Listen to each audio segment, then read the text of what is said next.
asked me, were you born in this country? And I was immediately offended. And I said, yeah, I was born in this country. And then she says, do you have any kids? I said, no, I don't have any kids. She then asked me if I was married. And then I said, no, ma'am, I am not married. She says, how old are you? I said, 19. May I help you find something? She then says, you are the most beautiful girl I have seen. And I said, oh, thank you. And then she says, I think you could be the next Miss USA. I'm in the Army, okay? We don't do pageants in the Army. She then asked me to meet her at Starbucks the very next day before my next shift at Target.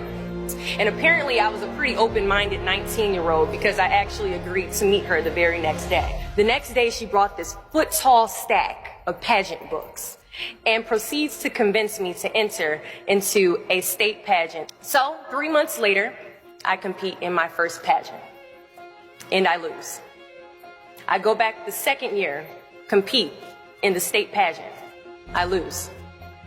Go back the third year, compete in the state pageant and lose. Go back the fourth year, compete in the same pageant and lose.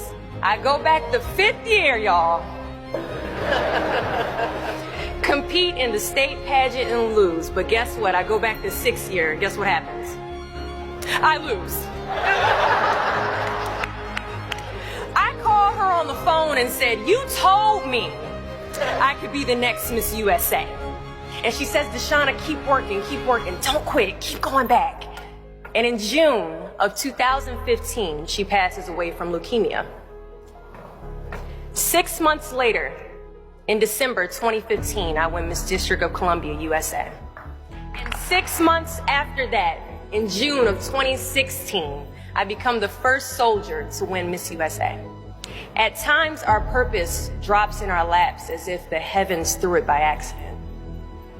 I ask only one thing of you all today after you leave this building. Do not fear failure, but please be terrified of regret.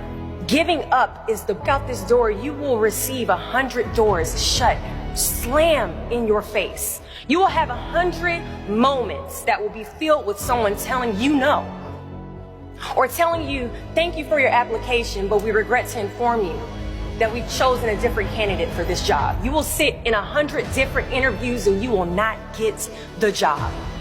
The reality of life is that we will all hear more no's than we hear yeses.